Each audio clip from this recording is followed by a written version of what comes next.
Mi nombre es Fernando. Tengo 68 años y durante 25 años fui anciano de los Testigos de Jehová en la congregación Valle de Esperanza, aquí en Mendoza, Argentina.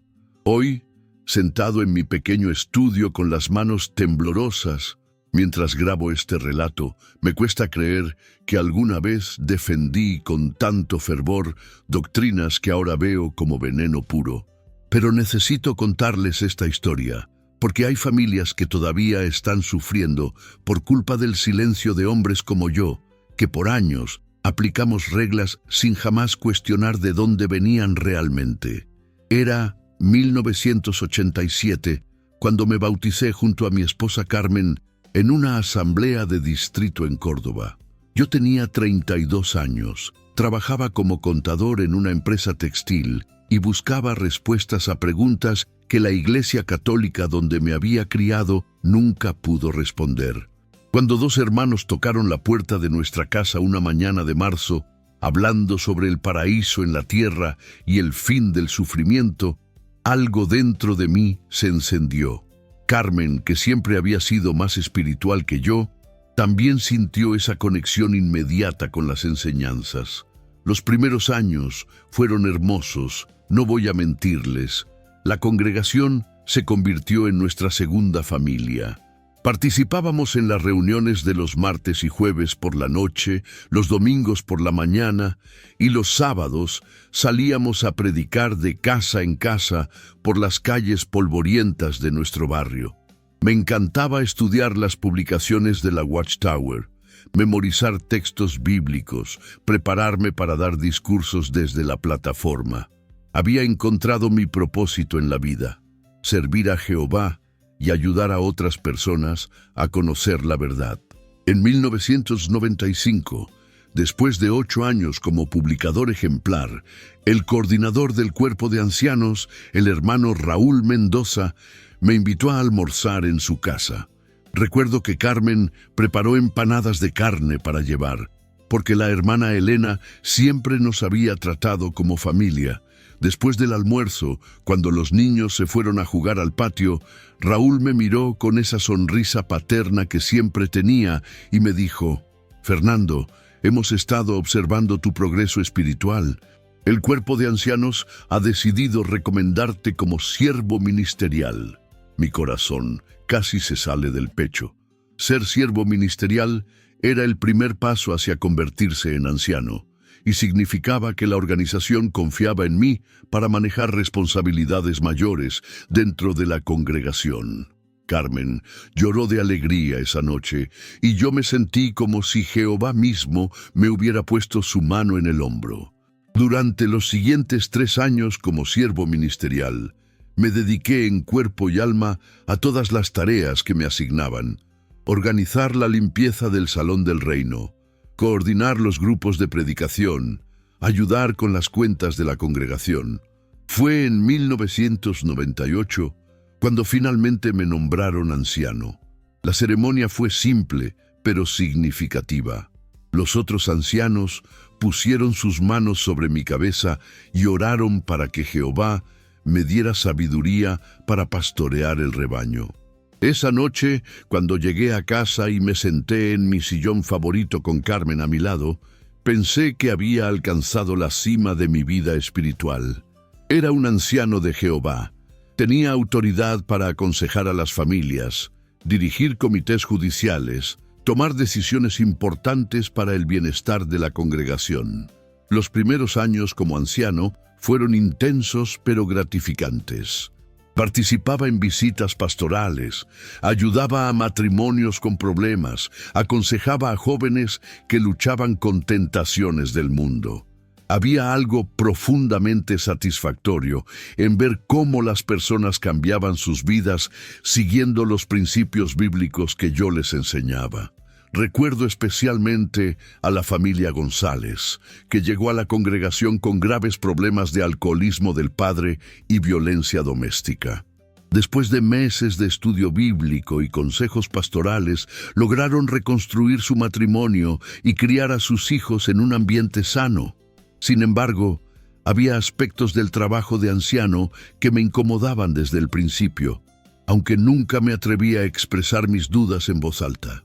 Las reuniones del cuerpo de ancianos se realizaban cada mes en la biblioteca del Salón del Reino, y allí se discutían casos privados de los hermanos que muchas veces me parecían demasiado invasivos. Recuerdo una reunión donde pasamos 2 horas debatiendo si una hermana soltera de 40 años podía tener una relación romántica con un hermano divorciado, analizando cada detalle de sus conversaciones y encuentros como si fuéramos detectives privados. También me molestaba la forma en que algunos ancianos más veteranos, especialmente el hermano Gustavo Herrera, trataban a los publicadores como si fueran niños incapaces de tomar decisiones propias. Gustavo había sido anciano por más de 20 años y tenía la costumbre de citar reglas de la organización como si fueran mandamientos divinos. Cuando alguien le preguntaba por qué cierta práctica estaba prohibida, él simplemente respondía: porque la organización así lo ha establecido, y la organización es el canal que Jehová usa en la tierra. El primer caso realmente difícil que me tocó manejar como anciano fue en el año 2000. Una joven de 18 años llamada Sofía Ramírez vino a verme llorando una tarde de abril. Me contó que su padre, que no era testigo pero respetaba sus creencias, la había estado abusando sexualmente desde que tenía 14 años. Había tratado de contárselo a su madre, que sí era hermana bautizada, pero ella se negó a creerle y la acusó de inventar mentiras para dañar la reputación familiar. Siguiendo el protocolo que habíamos aprendido en la escuela de ancianos, formé un comité judicial con otros 2 ancianos para investigar el caso.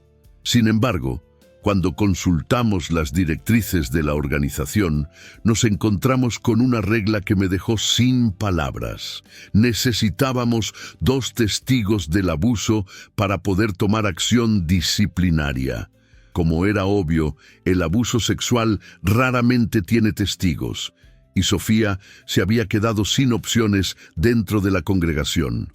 Le sugerí que fuera a la policía, pero ella me recordó que había escuchado en varias reuniones que los testigos de Jehová debían resolver sus problemas internamente, sin recurrir a las autoridades seculares. Estaba atrapada entre las reglas de la organización que la dejaban indefensa y su temor de ir contra las enseñanzas que había seguido toda su vida. Esa noche, cuando llegué a casa y Carmen me preguntó cómo había estado mi día, no pude contarle nada. Me encerré en mi estudio y por primera vez en años me pregunté si realmente estábamos siguiendo los principios de amor y justicia que Jesús había enseñado. El caso de Sofía se resolvió de la peor manera posible. Ella, finalmente, se mudó a vivir con una tía en Buenos Aires, alejándose tanto de su familia como de la congregación. Su madre siguió asistiendo a las reuniones como si nada hubiera pasado, y su padre nunca enfrentó consecuencias por sus actos. Los otros ancianos me dijeron que habíamos manejado el caso según las directrices apropiadas, pero algo dentro de mí se rompió esa semana. Por primera vez empecé a cuestionar si las reglas que aplicábamos realmente venían de Dios o simplemente de hombres que se habían alejado de la compasión humana básica. Durante los siguientes 5 años, traté de enfocarme en los aspectos positivos de mi servicio como anciano. Ayudé a muchas familias, vi a jóvenes crecer y bautizarse. Participé en la construcción de un nuevo Salón del Reino que se convirtió en orgullo de nuestra comunidad. Pero las dudas que habían comenzado con el caso de Sofía siguieron creciendo como una semilla en terreno fértil. Cada vez que aplicaba una regla que parecía cruel o sin sentido, me decía a mí mismo que debía confiar en la organización, que Jehová sabía lo que hacía, que mi entendimiento limitado no podía comprender la sabiduría divina. Todo cambió en marzo de 2005, cuando recibí una invitación especial para asistir a una reunión de ancianos de circuito en Rosario. Era una reunión que se organizaba solo una vez cada 2 años, donde ancianos de diferentes congregaciones de la región se reunían para recibir instrucciones actualizadas directamente de la sucursal de Brooklyn. Carmen me ayudó a empacar mi mejor traje, el azul marino que había comprado especialmente para ocasiones importantes, y me despidió en la estación de autobuses con un beso y sus bendiciones. El viaje a Rosario duró 4 horas, tiempo que aproveché para repasar mi libreta de notas y prepararme espiritualmente para lo que esperaba fueran enseñanzas profundas sobre cómo pastorear mejor el rebaño de Jehová. Viajé junto con Raúl Mendoza y otros 3 ancianos de congregaciones vecinas, todos hombres mayores que yo, respetaba profundamente por su experiencia y dedicación. Durante el viaje hablamos sobre los desafíos que enfrentábamos en nuestras respectivas congregaciones. Jóvenes que se alejaban de la verdad, matrimonios con problemas, hermanos que comenzaban a cuestionar ciertas enseñanzas. La reunión se realizó en un salón de asambleas que había sido renovado recientemente, con capacidad para unos 200 ancianos de toda la región centro de Argentina. El ambiente era solemne y expectante. Todos llevábamos nuestras Biblias, cuadernos de notas, y esa sensación de estar participando en algo sagrado e importante. El superintendente de circuito, el hermano Miguel Fernández, un hombre alto y delgado, con una barba perfectamente recortada, nos dio la bienvenida con una oración que pedía la bendición de Jehová sobre nuestras deliberaciones. Las primeras sesiones de la mañana fueron sobre temas familiares, cómo manejar casos de inmoralidad sexual, procedimientos para comités judiciales, maneras de fortalecer la espiritualidad de los publicadores. Tomé notas diligentemente, participé en las discusiones grupales, y me sentí edificado por el intercambio de experiencias con hermanos de otras congregaciones. Durante el almuerzo, compartí con ancianos de Tucumán que me contaron sobre los desafíos únicos que enfrentaban en regiones más rurales. Pero fue después del almuerzo cuando escuché algo que cambiaría para siempre mi perspectiva sobre la organización. El hermano Fernández introdujo una sesión especial titulada Manteniendo la pureza congregacional en tiempos difíciles. Nos explicó que recibiría instrucciones confidenciales directamente de la sede mundial, instrucciones que no debían ser compartidas con publicadores regulares ni siquiera con nuestras esposas. Todos nos inclinamos hacia adelante en nuestras sillas, ansiosos por recibir esta sabiduría especial.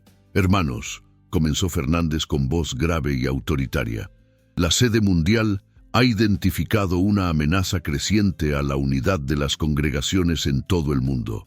Estamos viendo un aumento preocupante de apostasía, especialmente entre familias donde un miembro comienza a cuestionar las enseñanzas de la organización. Sacó un folder de color verde que contenía documentos que nunca habíamos visto antes y comenzó a leer directrices que me helaron la sangre. A partir de ahora, continuó, cuando un hijo bautizado de padres testigos sea desasociado por apostasía, los padres deben cortar completamente todo contacto con ese hijo, incluso si vive en la misma casa. Esto significa no dirigirle la palabra, no comer en la misma mesa, no participar en actividades familiares. El único contacto permitido será en casos de emergencia médica absoluta. El silencio en el salón era ensordecedor. Miré alrededor y vi caras de shock, confusión, pero también de aceptación obediente en muchos de mis colegas ancianos. Fernández continuó explicando la justificación bíblica para esta nueva directriz, citando textos sobre no saludar a los que traen enseñanzas falsas y sobre la necesidad de mantener pura la congregación. Sabemos que esto puede parecer duro desde una perspectiva humana, dijo, pero debemos recordar que Jehová sabe mejor que nosotros lo que es necesario para proteger a su pueblo. Un padre que mantiene contacto con un hijo apóstata está enviando el mensaje de que la apostasía es tolerable. Lo que más me impactó no fue solo la crueldad de la directriz, sino la reacción de los ancianos en el salón. Cuando Fernández terminó de explicar los detalles, pidió comentarios y preguntas. Uno tras otro, ancianos levantaron la mano para expresar su apoyo total a estas nuevas instrucciones. «Es exactamente lo que necesitábamos para proteger a las familias fieles», dijo un anciano de Córdoba. «Jehová está purificando a su organización», agregó otro de Santa Fe. Yo permanecí en silencio, sintiendo como si estuviera en una pesadilla. Pensé en mi propio hijo Matías, que en ese momento tenía 22 años y trabajaba conmigo en mi oficina de contabilidad. Matías había sido bautizado a los 16 años, pero en los últimos meses había comenzado a hacer preguntas incómodas sobre ciertas enseñanzas, especialmente sobre la generación de 1914 y los cambios constantes en las profecías sobre el fin del mundo. ¿Qué pasaría si Matías decidía que ya no podía seguir siendo testigo de Jehová? ¿Tendría que tratarlo como si estuviera muerto? Durante el receso de la tarde, traté de procesar lo que había escuchado.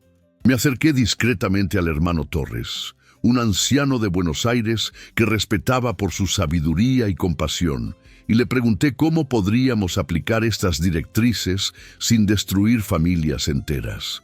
Su respuesta me dejó aún más perturbado. «Fernando, debemos confiar en que Jehová sabe lo que hace. Si perdemos algunos miembros de familia por mantener la pureza de la organización, es un sacrificio que debemos estar dispuestos a hacer». Esa noche, en el hotel barato donde me hospedaba con otros ancianos, no pude dormir. Me quedé despierto mirando el techo, preguntándome cómo había llegado a este punto.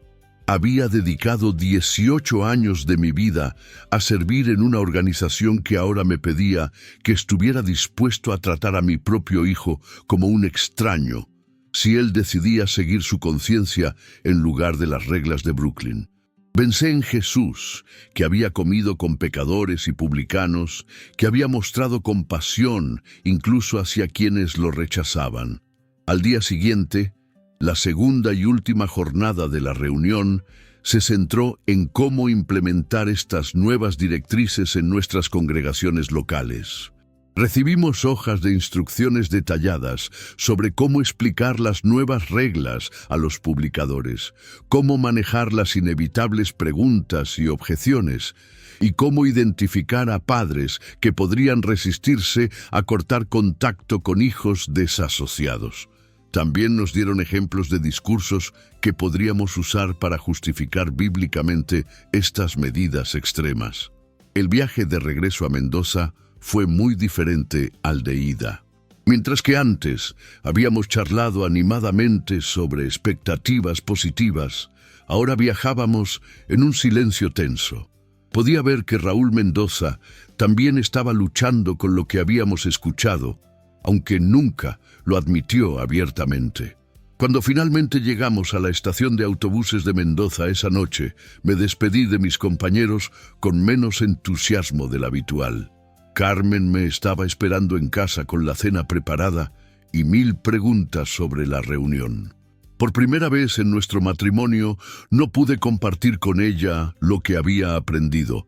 Le dije que habían sido instrucciones valiosas sobre pastoreo y administración congregacional, pero que mucho del contenido era confidencial para ancianos. Vi la decepción en sus ojos, pero también su respeto por mi posición y responsabilidades. Esa noche, mientras ella dormía a mi lado, yo permanecí despierto preguntándome si alguna vez podría implementar las directrices que había recibido. Ahora, mientras grabo este relato años después, puedo ver que esa reunión en Rosario fue el momento cuando comenzó a morir mi fe ciega en la organización. No fue un proceso inmediato ni dramático, sino más bien como una grieta pequeña en una presa que gradualmente se va expandiendo hasta que toda la estructura colapsa. Pero en marzo de 2005, todavía creía que de alguna manera podría encontrar la forma de ser un anciano fiel sin destruir mi propia familia en el proceso. ¡Qué ingenuo era! Si ustedes han llegado hasta aquí en mi relato, quiero agradecerles de corazón por escucharme. Sé que estas historias pueden ser difíciles de oír, especialmente para quienes han vivido experiencias similares o conocen familias que están pasando por situaciones parecidas. Por favor, déjenme saber en los comentarios de dónde nos están escuchando, qué piensan sobre lo que he compartido hasta ahora. Sus palabras me dan fuerzas para continuar contando una historia que necesita ser escuchada. Y si sienten que este relato puede ayudar a alguien más, los invito a suscribirse al canal y compartir con personas que puedan necesitar escuchar que no están solas en sus luchas. Los meses siguientes a la reunión de Rosario fueron una montaña rusa emocional para mí. Durante el día, continuaba con mis responsabilidades normales como anciano. Dirigía reuniones de servicio, participaba en comités judiciales, daba consejos a hermanos que venían a buscar orientación espiritual. Pero por las noches, cuando Carmen se quedaba dormida y yo me sentaba en mi estudio con una taza de té, me encontraba leyendo la Biblia con ojos completamente diferentes, buscando desesperadamente alguna justificación para las directrices crueles que había recibido. Fue durante este período de confusión interna cuando conocí a la familia Morales, que se había mudado recientemente a nuestra congregación desde Santiago del Estero. Roberto Morales era un hombre trabajador de unos 45 años que trabajaba en una fábrica de tractores, y su esposa, María Elena, era una mujer dulce que inmediatamente se ofreció como voluntaria para ayudar con la limpieza del Salón del Reino. Tenían 3 hijos: Andrea, de 21 años, que ya estaba bautizada y trabajaba como enfermera en el hospital local; Sebastián, de 19 años, que estaba estudiando para bautizarse; y Lucía, de 16 años, una joven inteligente y vivaz que hacía preguntas profundas durante los estudios del libro de congregación. La familia Morales se integró rápidamente a nuestra congregación. Roberto comenzó a participar como siervo ministerial. María Elena se unió al grupo de pioneras auxiliares y los jóvenes participaban activamente en las actividades para solteros. Como anciano asignado a su grupo de servicio de campo, tuve muchas oportunidades de conocerlos mejor y apreciar su sinceridad y dedicación. Especialmente me impresionó Andrea, que a pesar de trabajar turnos largos en el hospital, nunca faltaba a las reuniones y siempre tenía tiempo para ayudar a hermanos ancianos que necesitaban transporte o compañía. Sin embargo, durante el otoño de 2005, comencé a notar que Andrea estaba pasando por una crisis espiritual. En varias ocasiones vino a mi oficina después de las reuniones con preguntas cada vez más profundas y problemáticas. «Hermano Fernando», me decía con esa honestidad directa que la caracterizaba, «he estado leyendo sobre la historia de la organización y hay cosas que no entiendo. ¿Por qué se enseñó durante décadas que el fin vendría en 1975 y luego se culpó a los hermanos por tener expectativas incorrectas?» Sus preguntas eran inteligentes, bien investigadas, y francamente yo no tenía respuestas satisfactorias.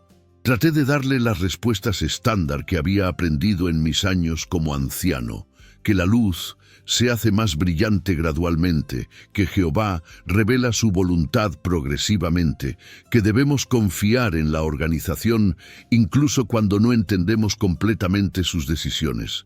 Pero podía ver en los ojos de Andrea que estas respuestas no la satisfacían. Era una joven inteligente que trabajaba en un ambiente científico donde las afirmaciones necesitaban evidencia y las explicaciones circulares de la organización la dejaban cada vez más frustrada. Las cosas llegaron a un punto crítico en diciembre de 2005, cuando Andrea vino a verme después de una reunión de jueves por la noche, visiblemente angustiada. «Hermano Fernando», me dijo mientras se sentaba en la silla frente a mi escritorio en la segunda escuela, «he estado investigando las enseñanzas sobre la transfusión de sangre y he encontrado evidencia médica que contradice lo que hemos estado enseñando. En mi trabajo, he visto pacientes morir por rechazar transfusiones que los podrían haber salvado. ¿Cómo puedo seguir promoviendo una enseñanza que creo que está causando muertes innecesarias? Su pregunta me golpeó como un puñetazo en el estómago, no solo porque era profundamente desafiante, sino porque yo mismo había comenzado a cuestionar la misma doctrina después de leer algunos artículos médicos que mi cuñado médico me había mostrado discretamente.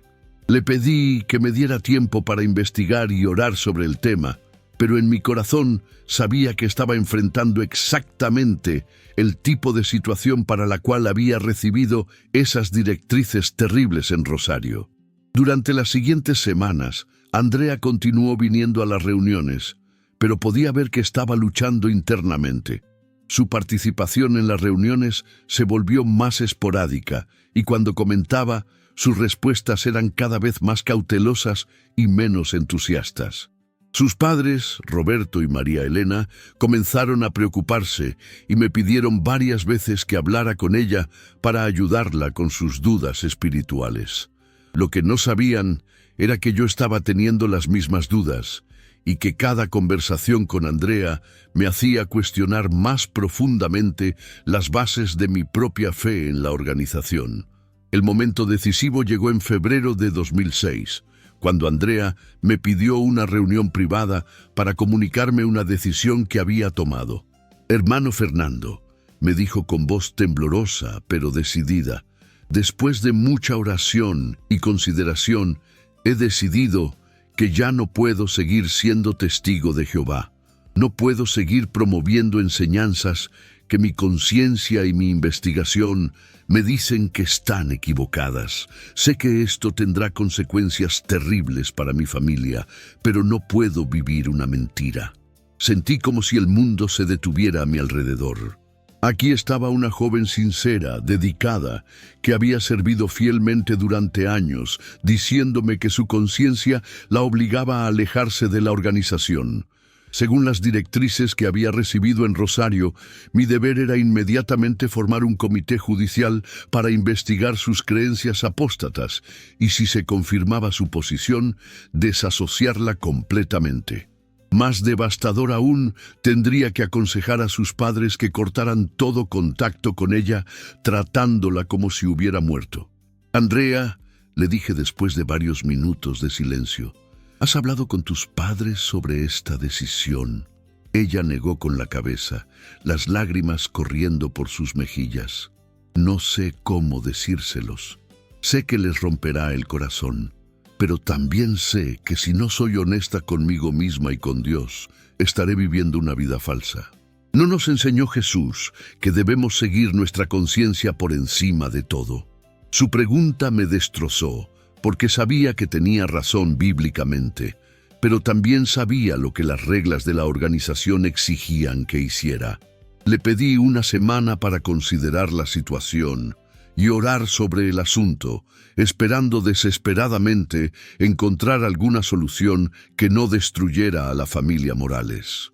Pero, en el fondo de mi corazón, sabía que estaba enfrentando una prueba que determinaría si seguiría siendo un anciano obediente o si tendría el valor de seguir mi propia conciencia. Esa noche llegué a casa más perturbado de lo que Carmen me había visto jamás. Durante la cena apenas pude probar la comida y cuando ella me preguntó qué estaba mal, solo pude decirle que estaba lidiando con un caso congregacional muy difícil.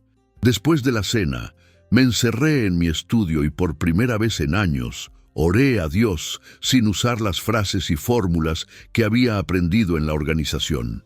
Le pedí genuinamente sabiduría para saber qué hacer y le dije que estaba dispuesto a seguir su voluntad, incluso si eso significaba ir contra las directrices de Brooklyn.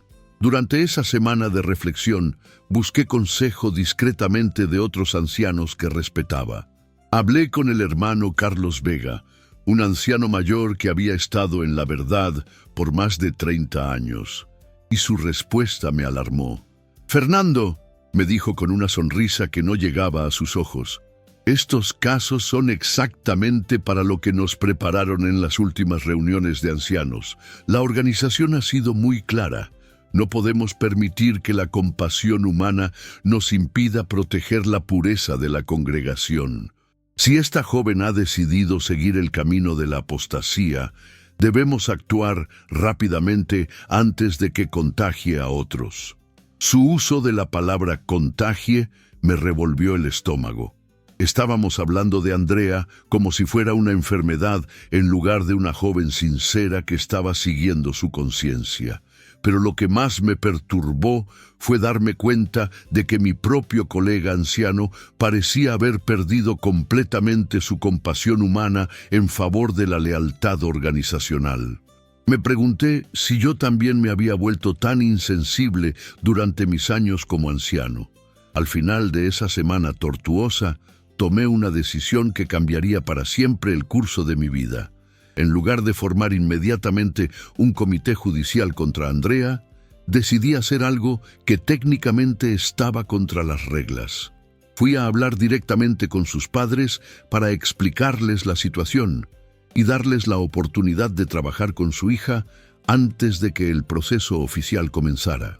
Era una violación de protocolo, pero sentí que era lo correcto desde una perspectiva humana y cristiana. Roberto y María Elena recibieron la noticia exactamente como esperaba, con shock, devastación y una mezcla de amor parental y terror religioso. ¿Qué podemos hacer, hermano Fernando?, me suplicó María Elena con lágrimas en los ojos. ¿Cómo podemos salvar a nuestra hija? La conversación duró horas. Y durante ese tiempo vi cómo una familia amorosa y unida comenzaba a fracturarse bajo el peso de doctrinas que no habían sido diseñadas para sanar, sino para controlar. La reunión con Roberto y María Elena se extendió hasta bien entrada la noche en su modesta casa de ladrillo, ubicada en el barrio San Martín.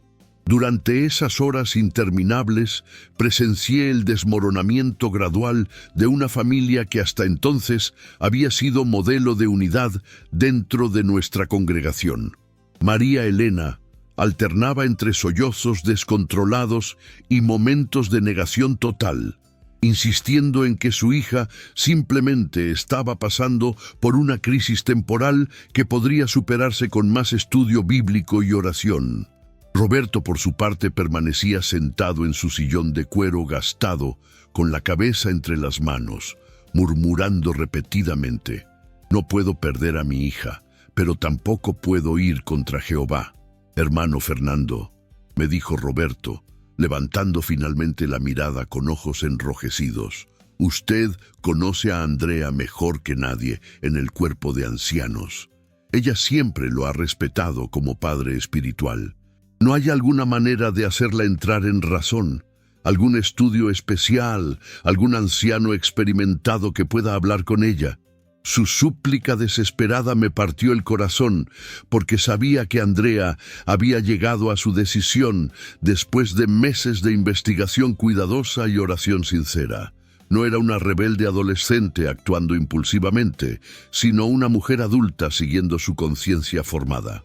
Durante los días siguientes, traté de mantener mi rutina normal como anciano, mientras internamente luchaba con la decisión más difícil de mi vida.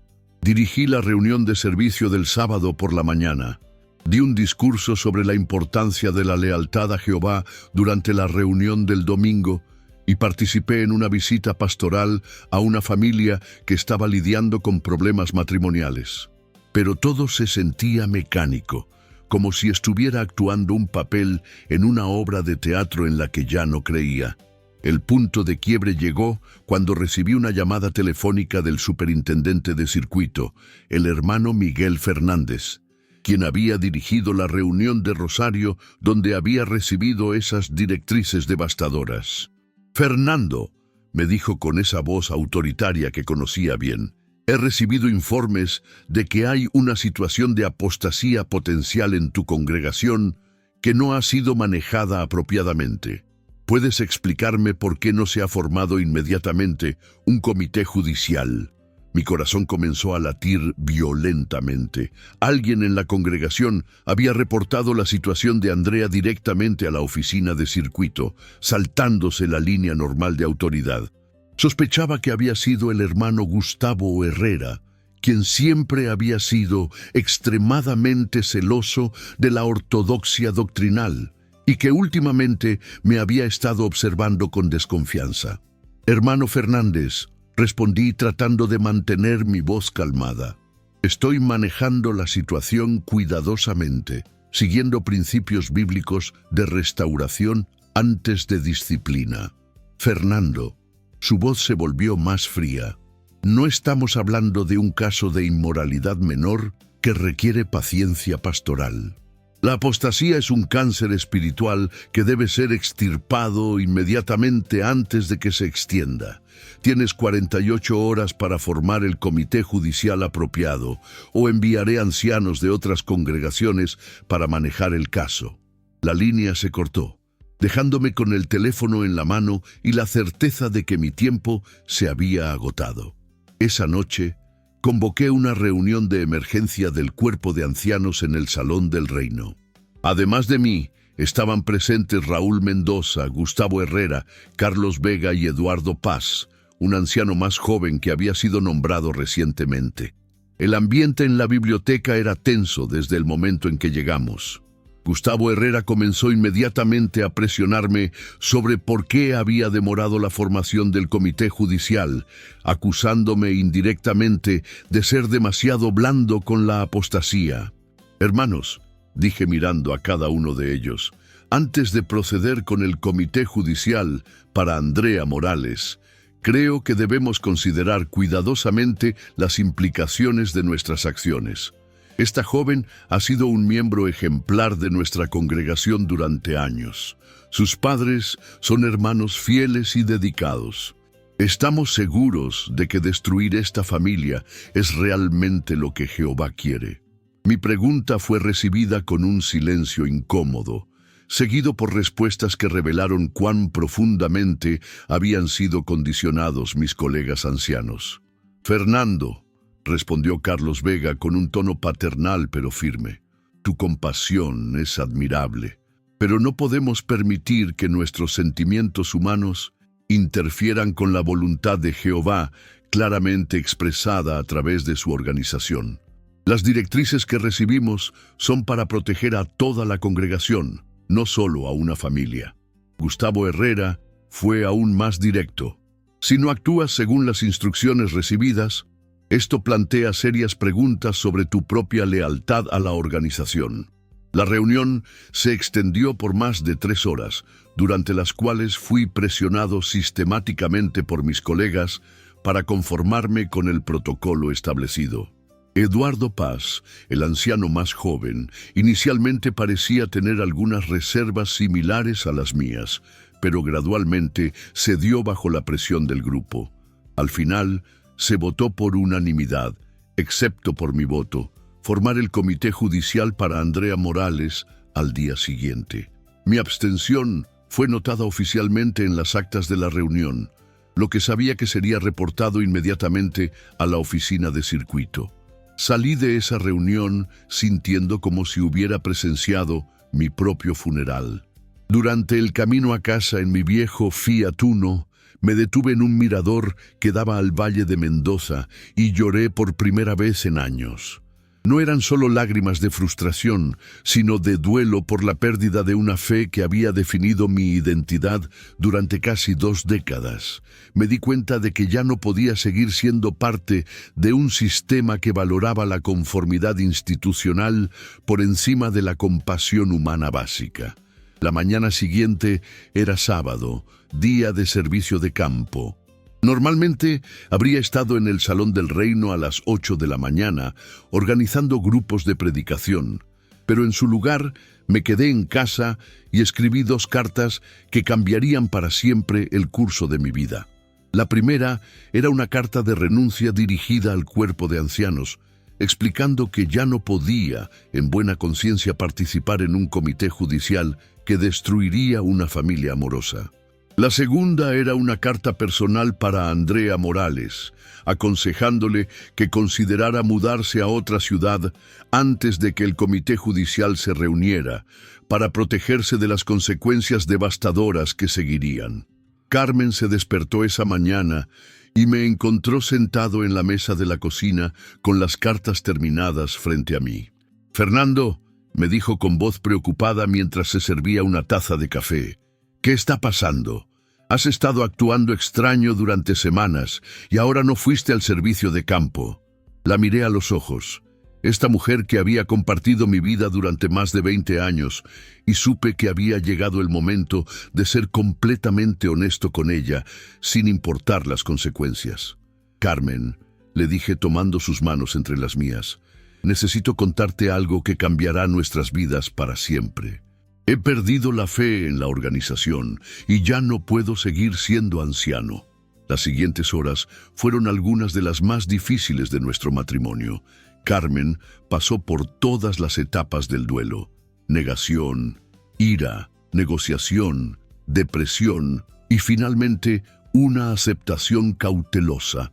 Lo que más la tranquilizó fue cuando le expliqué que no había perdido mi fe en Dios o en la Biblia, sino solo en la organización humana que afirmaba representar a Dios exclusivamente. Esa tarde entregué mi carta de renuncia personalmente a Raúl Mendoza en su casa. Su reacción fue de shock total, seguida por intentos desesperados de disuadirme. «Fernando», me suplicó mientras caminábamos por su jardín para evitar que su familia escuchara nuestra conversación, «no puedes hacer esto. Has dedicado tu vida al servicio de Jehová. ¿Vas a tirar todo eso por el capricho de una joven confundida?» Le expliqué que no se trataba solo de Andrea, sino de un patrón sistemático de crueldad institucional que ya no podía ignorar. «Además», agregué mirándolo directamente a los ojos, «¿recuerdas las directrices que recibimos en Rosario? ¿Realmente crees que Jesús habría aprobado que padres amorosos traten a sus hijos como muertos por cuestionar doctrinas humanas?» Vi en su rostro un destello de duda, pero fue rápidamente reemplazado por la defensa automática que todos habíamos aprendido. Debemos confiar en que Jehová sabe lo que hace, incluso cuando no entendemos completamente. Esa misma noche, Andrea vino a mi casa después de recibir mi carta de advertencia. «Hermano Fernando», me dijo con lágrimas de gratitud, «no puedo creer que esté arriesgando su posición para protegerme. ¿Por qué lo hace?». Mi respuesta fue simple, pero vino del corazón. «Porque creo que Jesús habría hecho lo mismo. Él protegía a los vulnerables, incluso cuando eso lo ponía en conflicto con los líderes religiosos de su tiempo». Le aconsejé que considerara mudarse temporalmente a Buenos Aires, donde tenía una tía que no era testigo, hasta que las cosas se calmaran. También le sugerí que escribiera una carta formal de renuncia antes de que se reuniera el comité judicial para evitar el trauma de un juicio público. «Pero hermano Fernando», me preguntó, «¿qué pasará con mis padres? ¿Cómo van a poder manejar esto?». Esa era la pregunta para la cual no tenía una respuesta fácil, porque sabía que Roberto y María Elena enfrentarían una presión inmensa para cortar todo contacto con su hija.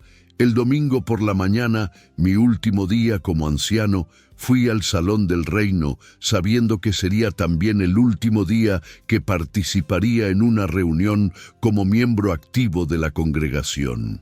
Durante el estudio de la Atalaya, mientras el hermano Vega dirigía la discusión sobre la importancia de la obediencia a la organización, me senté en mi asiento habitual, sintiendo como si estuviera observando todo desde afuera. Veía a hermanos sinceros participando entusiastamente en una discusión sobre conceptos que ya no podía aceptar, y sentí una mezcla de tristeza y liberación que nunca había experimentado antes. El lunes por la mañana, apenas 48 horas después de entregar mi carta de renuncia, recibí una llamada telefónica que había estado esperando, pero que aún así me golpeó como un martillo. Era Gustavo Herrera, hablando en el tono formal y frío que reservaba para asuntos disciplinarios serios. Fernando, me dijo sin preámbulos, el cuerpo de ancianos se ha reunido en sesión de emergencia y hemos decidido formar un comité judicial para investigar tu conducta reciente. Tu negativa a participar en el comité judicial contra Andrea Morales, tu renuncia abrupta y los informes de que has estado cuestionando las directrices de la organización constituyen evidencia de apostasía potencial. Sentí una calma extraña invadirme mientras escuchaba las acusaciones. Después de semanas de angustia interna, finalmente había llegado el momento de la confrontación final. Gustavo, respondí con una serenidad que me sorprendió a mí mismo. Acepto comparecer ante el comité judicial, pero solo si puedo grabar la sesión para asegurarme de que mis palabras no sean malinterpretadas. Su respuesta fue predecible. Sabes muy bien que las grabaciones no están permitidas en los procedimientos judiciales. Si no compareces voluntariamente esta noche a las 7, procederemos in absentia. Carmen estaba preparando el almuerzo cuando colgué el teléfono. Durante las últimas semanas, ella había pasado por su propia crisis de fe, especialmente después de que le expliqué detalladamente las directrices sobre cortar contacto con familiares desasociados. Fernando, me dijo mientras cortaba tomates para la ensalada, si vamos a hacer esto, hagámoslo juntos. Ya no puedo fingir que apoyo una organización que destruye familias en nombre de Dios. Su decisión de acompañarme en este camino me dio la fuerza final que necesitaba para enfrentar lo que vendría. Esa tarde, en lugar de prepararme para el comité judicial, decidí hacer algo que técnicamente estaba prohibido, pero que sentía moralmente obligado a hacer. Fui a visitar a varias familias de la congregación para explicarles personalmente mi decisión y advertirles sobre las directrices que habían sido implementadas secretamente. Mi primera parada fue la casa de los Herrera, una pareja mayor cuyos 2 hijos adultos habían dejado la organización años atrás, pero mantenían una relación amorosa con sus padres. Hermano Alfonso, hermana Rosa, les dije mientras nos sentábamos en su sala humilde pero acogedora, necesito advertirles sobre nuevas directrices que podrían afectar su relación con sus hijos. Cuando les expliqué las instrucciones sobre corte total de contacto, vi el horror crecer en sus rostros. Rosa comenzó a llorar inmediatamente. «Fernando», me dijo Alfonso con voz temblorosa, mis hijos no son malas personas. Uno es médico que ayuda a gente pobre, el otro es maestro dedicado. ¿Cómo puedo tratarlos como enemigos solo porque no creen en todas las doctrinas de la organización? Visité 6 familias esa tarde, todas con historias similares de hijos o familiares que habían dejado la organización, pero mantenían relaciones amorosas con sus familias testigos. En cada casa, presencié la misma devastación cuando explicaba las nuevas reglas. La familia Sánchez, cuyos padres de 80 años dependían del cuidado diario de su hija desasociada, quedaron completamente destrozados. «¿Prefieren que muramos solos antes que aceptar ayuda de nuestra hija?», me preguntó la señora Sánchez con lágrimas corriendo por sus mejillas arrugadas. Mientras regresaba a casa después de esas visitas desgarradoras, me encontré con Andrea en la parada de autobús cerca del hospital donde trabajaba. Había decidido quedarse en Mendoza y enfrentar las consecuencias en lugar de huir. «Hermano Fernando», me dijo con una determinación que admiré profundamente, he pensado mucho sobre su consejo, pero no puedo huir. Si voy a seguir mi conciencia, debo hacerlo con valor. Además, tal vez mi ejemplo ayude a otros que están luchando con las mismas dudas. Andrea, le respondí sintiéndome orgulloso de esta joven valiente, entiendo tu decisión, pero debes saber que las consecuencias serán devastadoras. No solo serás desasociada, sino que tus padres serán presionados para cortar todo contacto contigo. ¿Estás preparada para eso?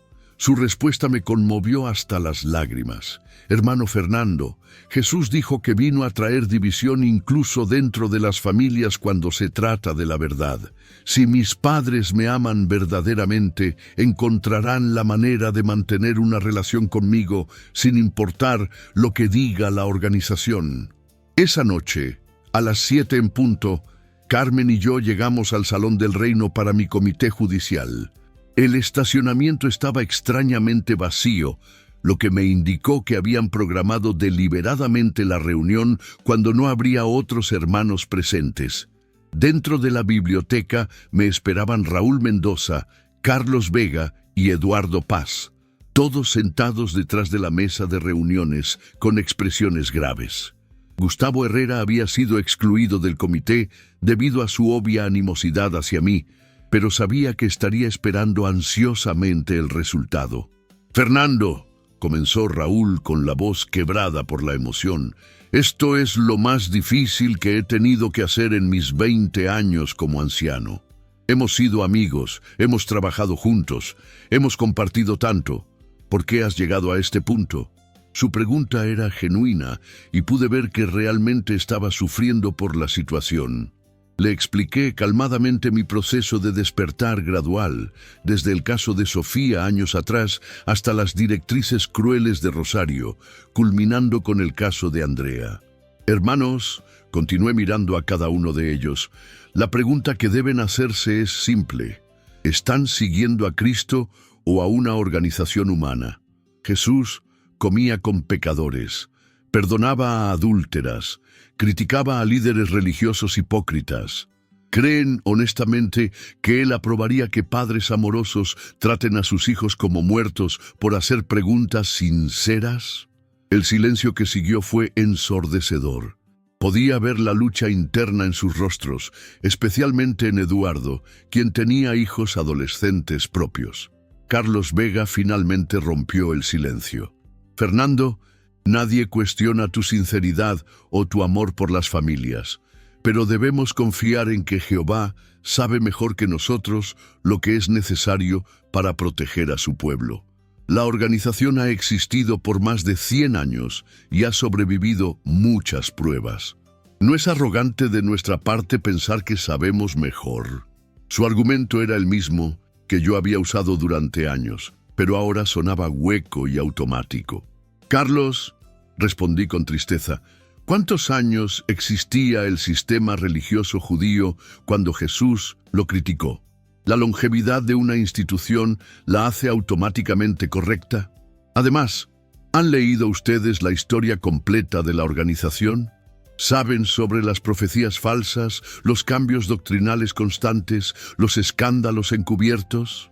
Vi cómo se endurecían sus expresiones ante mis preguntas, y supe que habían cerrado sus mentes a cualquier evidencia que contradijera sus creencias establecidas. El comité duró 3 horas, durante las cuales me hicieron preguntas diseñadas para confirmar lo que ya habían decidido. ¿Creía que la organización era el canal exclusivo de Dios? No. ¿Aceptaba todas las enseñanzas actuales sin cuestionamiento? No. ¿Estaba dispuesto a retractarme públicamente de mis declaraciones y volver a ser un anciano obediente? Absolutamente no. Al final, el resultado era inevitable. Desasociación por apostasía, efectiva inmediatamente. Cuando salimos del Salón del Reino esa noche, Carmen tomó mi mano y me dijo: «Fernando, por primera vez en años, me siento orgullosa de ser tu esposa. Has elegido la integridad por encima de la conveniencia». Mientras caminábamos hacia nuestro auto bajo las estrellas brillantes del cielo mendocino, sentí una libertad que no había experimentado en décadas. Ya no tenía que fingir, ya no tenía que aplicar reglas crueles, ya no tenía que silenciar mi conciencia. Los días siguientes fueron una mezcla de dolor y liberación. Como esperaba, fuimos inmediatamente shunned por toda la congregación. Hermanos que habían sido amigos cercanos durante años cruzaban la calle para evitar saludarnos. El comité judicial de Andrea se reunió una semana después del mío, y como predije, fue desasociada por apostasía. Lo que me quebró el corazón fue saber que Roberto y María Elena, bajo presión intensa de los ancianos, cortaron todo contacto con su hija, tratándola exactamente como las directrices ordenaban. 6 meses después de nuestras desasociaciones, Andrea se mudó a Córdoba para estudiar una maestría en bioética médica. Mantuvimos contacto secreto y me contó que aunque la separación de sus padres había sido devastadora inicialmente, había encontrado una comunidad de ex-testigos que se habían convertido en su nueva familia. Fernando, me escribió en una carta, aunque perdí a mis padres temporalmente, gané mi alma permanentemente. 2 años después, recibí la noticia que había estado temiendo pero esperando. Roberto Morales había sufrido un infarto masivo y estaba en cuidados intensivos. Según las reglas de la organización, Andrea no tenía permitido visitarlo porque estaba desasociada. Sin embargo, cuando llegó al hospital, encontró a su padre consciente y llorando. «Mija», le susurró agarrando su mano, «perdóname. La organización me hizo elegir entre ellos y tú, y elegí mal. Te amo más que a cualquier doctrina». Roberto sobrevivió al infarto, y aunque María Elena tardó más tiempo en reconciliarse con Andrea, eventualmente toda la familia se reunió. Cuando escuché esta noticia, lloré lágrimas de alegría, porque sabía que el amor había triunfado sobre la doctrina, que la familia había resultado más fuerte que la institución que había tratado de destruirla. Hoy, 15 años después de dejar la organización, Carmen y yo vivimos una vida pacífica en las afueras de Mendoza.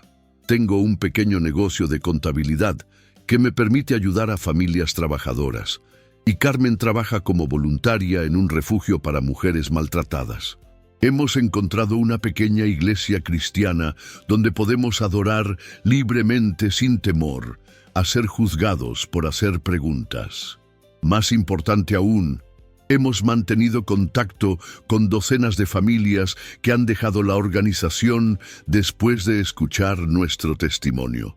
El año pasado, Andrea me visitó con su esposo y sus 2 hijos pequeños. Mientras jugaba con sus niños en nuestro jardín, me dijo algo que me llenó de gratitud. «Fernando, a veces pienso en lo diferente que habría sido mi vida si usted no hubiera tenido el valor de seguir su conciencia. Mis hijos están creciendo libres, sin miedo a hacer preguntas, sin temor a ser rechazados por pensar diferente. Eso es el regalo más grande que alguien me pudo haber dado». Queridos amigos que han escuchado mi historia hasta el final, quiero agradecerles desde el fondo de mi corazón por acompañarme en este viaje doloroso pero necesario. Sé que muchos de ustedes pueden estar pasando por situaciones similares, cuestionando organizaciones o sistemas que una vez creyeron completamente. Quiero que sepan que no están solos, que es posible reconstruir una vida significativa después de perder todo lo que pensaban que los definía. Si mi historia los ha tocado de alguna manera, los invito a compartir sus propias experiencias en los comentarios. ¿Han enfrentado situaciones donde tuvieron que elegir entre la lealtad institucional y su conciencia? ¿Conocen familias que han sido destruidas por doctrinas religiosas crueles? Sus historias importan, y al compartirlas, ayudamos a otros que están luchando en silencio. Por favor, suscríbanse a este canal y compartan este video con personas que puedan necesitar escuchar que es posible elegir el amor por encima del miedo, la compasión por encima de la conformidad, la familia por encima de la doctrina. Juntos podemos crear una comunidad donde las preguntas honestas sean bienvenidas, donde la duda sea vista como el comienzo de la sabiduría, y donde nadie tenga que elegir entre su familia y su conciencia. Que Dios los bendiga en sus propias jornadas hacia la verdad y la libertad.